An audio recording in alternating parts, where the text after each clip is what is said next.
société day influencer média mais média tamit day influencer trop société lu tax ma tàmbalee foofu pour ñëw dama la bëgg a indil rek réew yoo xam ne am na crise yu méttee métti te ca booba ca crise yooyu ba mu amee la ko sooke taskatu xibaar yi lu baree bari am na ci firnde laa la ci jox xam nga fii suñu réew boo xoolee bu baax a baax suñu presse bi dañuy def lu ñuy wax camouflage li may wax camouflage mooy dinañ am ak féete mais kenn du ko ràññee mais boo demoon ci par exemple réew yu mel ni Côte d'Ivoire da ngay yeewu suba le patriote parti RDR moo ko moom le nouveau réveil parti PDCI moo ko moom la presse bleue dañ ko doon wooyee parti FPI moo ko moom maanaam da ngay xam parti bu nekk journal bu génn rek mbir bu amee nu ko journal bi di jàngate rek c'est suivant les intérêts de son parti xam nga foofu leer na mais lii dañuy tagg presse sénégalaise bi c'est vrai mais ak seetlu dafa wane tamit ne mbir bu xew ci réew mi bu amee seetlu ak jàngat bu xóot rek da ngay xam far-far bi ak ku nekk fan la féete ak ni muy traiter information bi loolu day indiwaat tamit ne média day créer événement day divertir tamit day créer événement day divertir am mbir mu am solo boo xam ne ñu ko war a teg ci kaw table bi waxtaanee ko mu nekk ëllëgu askan wi wante yàlla day def ne manipulation da ciy am ba nga xam ne ñun journalistes yi xam nañ ko yow li may wax ci journalistes yi xam nañ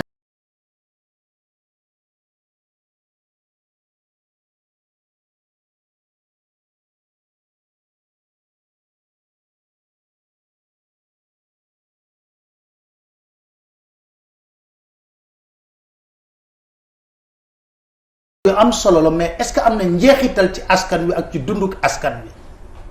fekk médias yi ñoo ko porté médias yi tamit li ñuy wax seen neutralité objective da nga koy seetaat neutralité objective mooy lan traiter l'information des fois bu lay rendre compte d'une information ñun ñëpp ku ci def école de journalisme xam nga li nga xam ne moom la charte bi wax am na le compte rendu factuel nga wax lu xew wax lu xew te doo ci yokk dara na man kat dem naa ci conférence su Jibi Jaxate mu toog ba muy wax lii ak lii la wax nga jël li nga xam ne loolu nga wax sa biiri wax nga dugalaale ci say commentaires yoo xam ne yow la concerné mais Jibi Jaxate mi waxu ko fekk bari na bari Jibi Jaxate waxu ko mais beneen problème bi nga xam ne moo ëpp solo te nit ñi duñ ci bàyyi xel mooy média alalu koy dundal koppar a koy dundal te média yi bu ñu nekkee sous contrôle te loolu dafa am d'un système boo xam ne élite politique bi mi ngi ci pouvoir économique bi mu ngi fi loolu la muy indi mooy est-ce que mën nañu wéeru ci xibaar yooyu nga xam ne média baa ngi koy joxe sukkandiku ne ko yu wér yu dëggu la li may wax xawma ndax comprendre ngeen ko am déet parce que lu tax ma wax loolu fii Sénégal gis nañ fi ay nit yu yëngatu ci wàllu politique yu financé média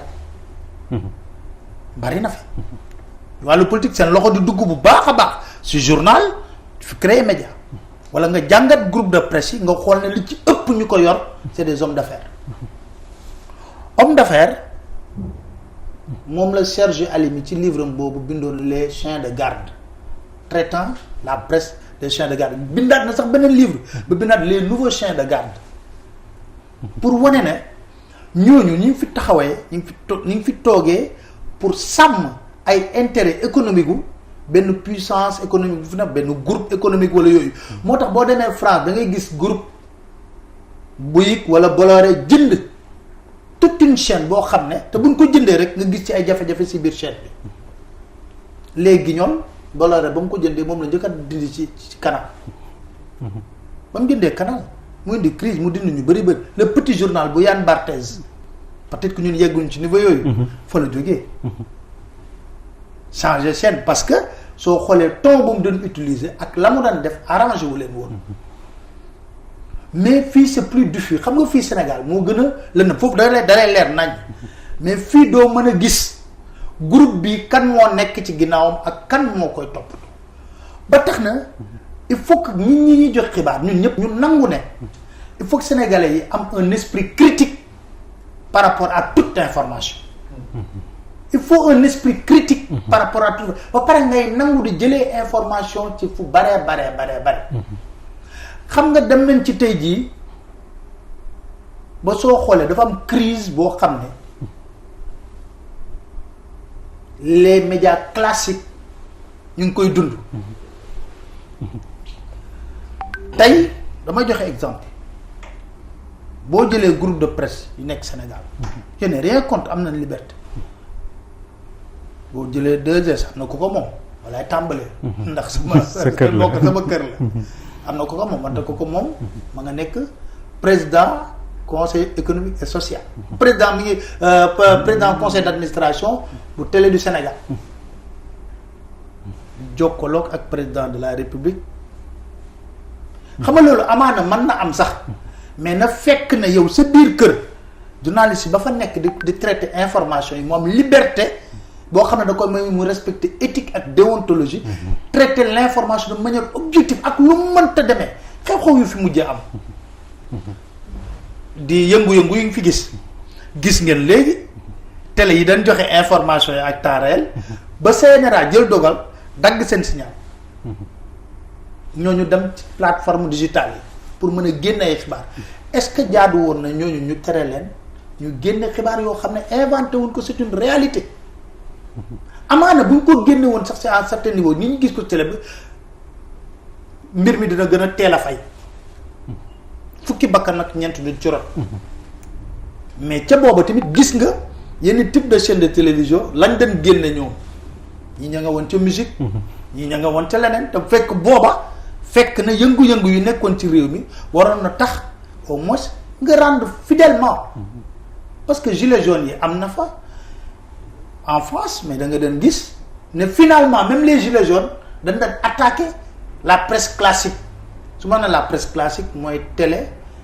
rajo ak yooyu surtout télévision ñooy wane ay images te lu ñuy wax l'image est plus expressive qu'un article de presse photo rek boo ko génnee mën nga ci mën a jàngat lu bare ñu gis ci biir loolu tamit ne moom phénomène boo xam ne dafa ñëw bousculer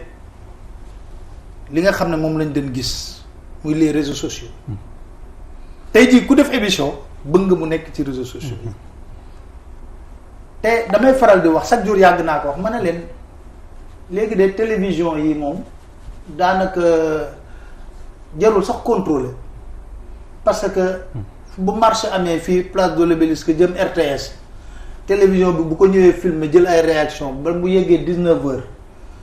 bala ñuy dérocher bay génn élément bi ki yor live am di ko def réseaux sociaux bi mi ngi koy transmettre en temps réel et en direct tey jii benn télé mënul wax ne y a une faible mobilisation parce que yow fi nga toog ngay toog connecté wu sa seen YouTube xool ndax am na mbooloo wala amul mbooloo kon manipulation mënu fa am loolu nag moo indi beneen élément outil bu bees bu ñuy wax fake news mais fake news yooyu ñuy wax tamit nag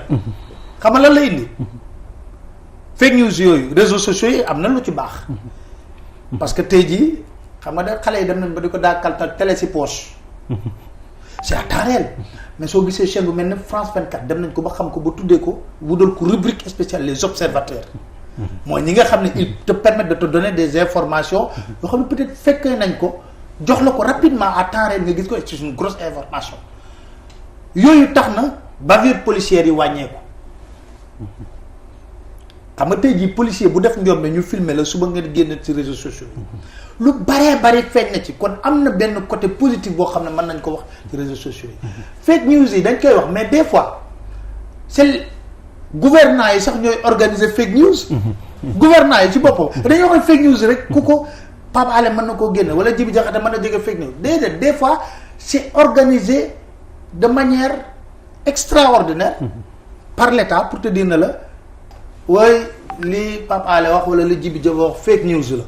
fekk ñoom liñ nar a génn moo nekk fake news mais bëgg nañ dëxëñ Pape Alé la mu wax ci fake news pour ñoom dëggal ñoom lañ war a génne te lañ war a génne moo nekk fake news preuve laa la ciy jox fii Sénégal toog nañ fii ne dañoo génne décret nommé président honoraire Aminata Tall génne décret bi yëpp moom kenn ku jege nguur gi ne loolu ñu génne fake news la. ñu toog tuuti ñuy dawal teguñu ci même parce que boobu ñu ngi woon ci période Covid bi ne nan lañ mën a jëlee alal ju toll nii. di ko jox président honoraire rien que pour neexal ko te loolu amul. ñuy dem ba jëmmi jamono moom Aminata Tall ci boppam génnal boppam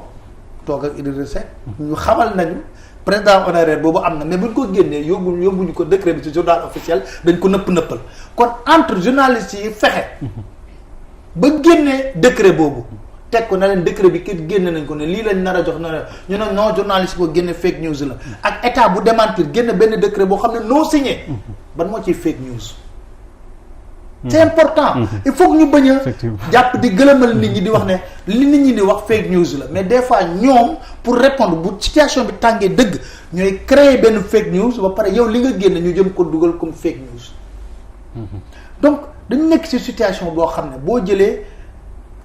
les médias classiques li mu ko wax sont en perte de vitesse. lu bëri dañ leen raw parce que tey jii gis nga bañ daggee signalu ñu baree bare ci kii ñooñu dañ leen wax ndokk.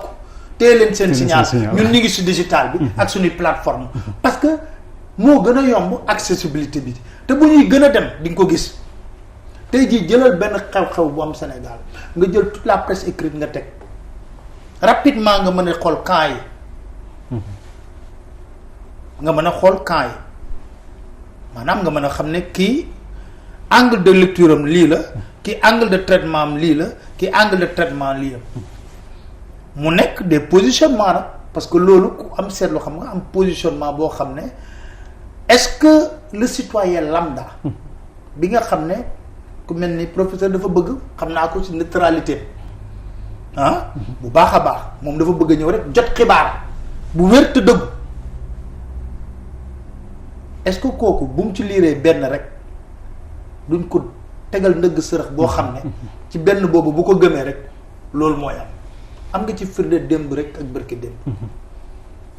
ci trafic de faux médicaments bi ñu génne am nga ci firnde bu leer gars yi dañoo fas roccantal gars yi xamuñu démb ay journalistes yu suñu ay génn wax ne médicament amu fa woon tey nga génn ñu génneel la ay photo médicament ne médicament yaa ngi lii dañ koy jam ci biir kii bi lu tax ba journaliste fekk journalistes yi bindoon nañ ne lii ak lii lañ fa jàpp ñu ne loolu médicament luy dugg ci biir yaram ñu koy piqûre ñu génnal la ko tegal la ko na la fàng ne yéen avocats yi ba ngeen di wax da ngeen lu tax limu leen lii lu tax chinois bi nga xam ne sax moom ñëw na toog ba jàkkaarloo policier bi ñu wax ne et puis il faut que ñu bàyyi chinois bi moom dafa baalu ne